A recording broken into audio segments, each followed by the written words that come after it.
Good morning everyone. মোৰ চেনেললৈ সকলোকে স্বাগতম জনাইছো। এয়া খিৰিকীৰে ৰাতিপুৱাৰ কোমল বতাহজাক অনুভৱ কৰি মই দিনটোৰ আৰম্ভণি কৰিলোঁ।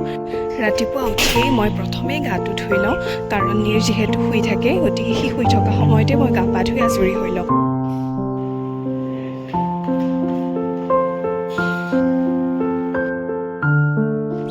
এয়া গা ধুই আহি মই প্ৰথমে একাপ গৰম চাহ খাই ল'লোঁ আৰু স্কুললৈ বুলি ৰেডি হ'বলৈ ল'লোঁ।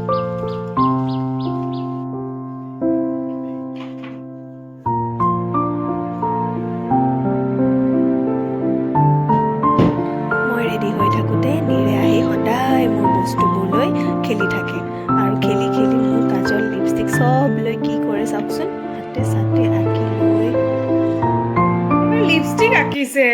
অ' গড, অ' মা, কি কৰিছা মোৰ কাজল লৈ? হা?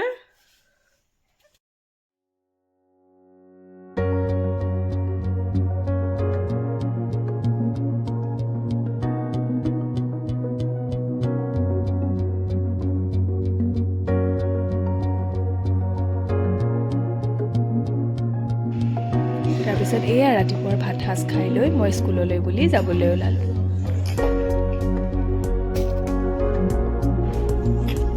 যোৱাৰ আগত নীৰক অকণমান কোচত লৈ মৰম কৰি দি থৈ যাওঁ, নহ'লে সি বৰ আমনি কৰে। আৰু তাৰপিছত তাক আইতাকৰ হাতত দি এয়া টাটা দিছে চাওকচোন। মোক ইমান দুখ লাগে জানেনে, সি টাটা দিছে যদিও তাৰ মনটো একেবাৰে সেমেকা হৈ যায় আমাৰ দুয়োজনকে ওলাই যোৱা দেখি।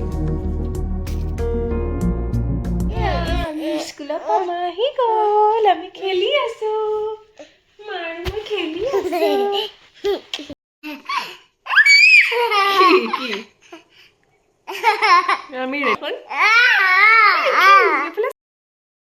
এয়া স্কুলৰ পৰা আহি পোৱাৰ পিছত তাৰ কি ফূৰ্তি মোক দেখা পায়। তাৰপিছত ফ্ৰেছ হৈ মেলি তাৰ লগত অকণমান টাইম স্পেণ্ড কৰোঁ। তাৰপিছত তেনেকুৱাতে আমাৰ খিৰিকীত এটা সৰু চৰাই আহি পৰিলি। চাওকচোন নীৰৰ কি ফূৰ্তি চৰাইটো দেখি। মাতাচোন।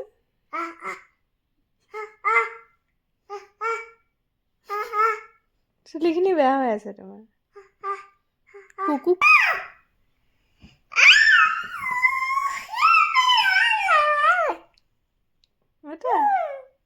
ক্লেপ ক্লেপ কৰি দিয়া। কুলি চৰাই কেনেকে মাতে শুন, আৰু কাউৰীয়ে কেনেকে মাতে। এয়া সন্ধিয়া আকৌ মায়ে শিৱৰাত্ৰি উপলক্ষে আমাৰ নিজৰ নামঘৰতে সৰুকৈ অলপমান প্ৰসাদ দিলে আৰু ভোগৰ পায়স বনালে, আৰু এনেকৈ আমি আমাৰ দিনটো সম্পূৰ্ণ কৰিলোঁ।